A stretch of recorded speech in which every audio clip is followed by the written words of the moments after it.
Thank you. And we told you about Representative Steve Stockman's call for Lois Lerner to go to jail. Does Oversight Committee Chair Issa agree? Today we went to Capitol Hill to ask Chairman Issa about Lois Lerner. She did break laws, she did break regulations, and she was an active participant in targeting conservatives who she objected to for their political beliefs. She was an active participant in trying to undo what she saw and the president saw as the damage of the Citizens United Supreme Court decision. And I think that's at the heart of this. The president doesn't like what the Supreme Court says, she doesn't like it, and they think they're going to overturn it. All right, well, you've got sort of what I consider deceitful effort to tell everyone to watch the emails. It's in April of 2013 to subvert Congress trying to get information about what's going on at the IRS, its job. Then you've got planting a question, which is deceitful in itself, trying to plant a question. But then here's what else you have, is that she was later in that day, after planting the question, she had a conference call with the media, and she was asked why the IRS chose to make an apology that day. And her answer, according to the report, is, someone asked me a question today, so I answered it. Again, deceitful. She doesn't say, I planted the question. She says that she just coincidentally. Bother you?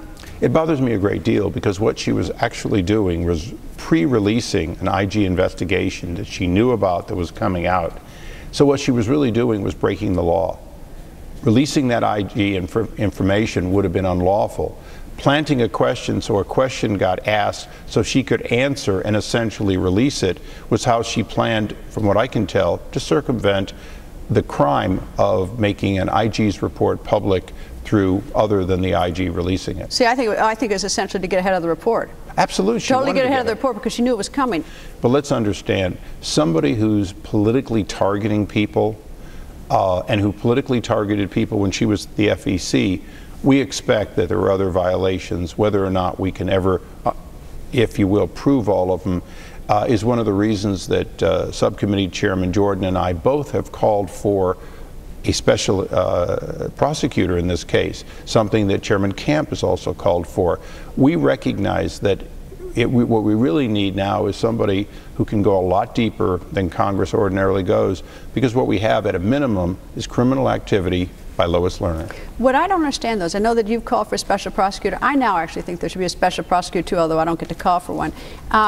You can call for one, First Amendment. But here's the thing, is that Attorney General Eric Holder doesn't want it, and neither does the President.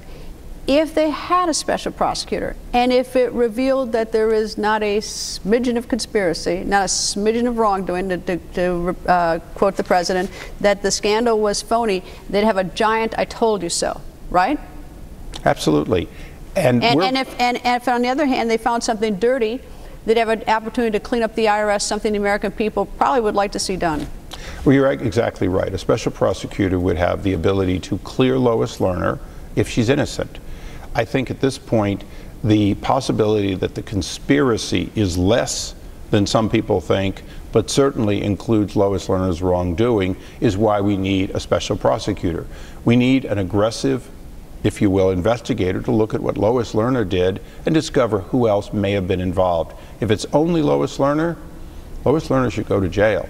And that's what's not happening under Attorney General Eric Holder. And you can see more of our interview with Chairman Issa. We spent a lot of time with him today in that hearing room. Over the coming days, go to GretaWire.com to see more of our interview with him.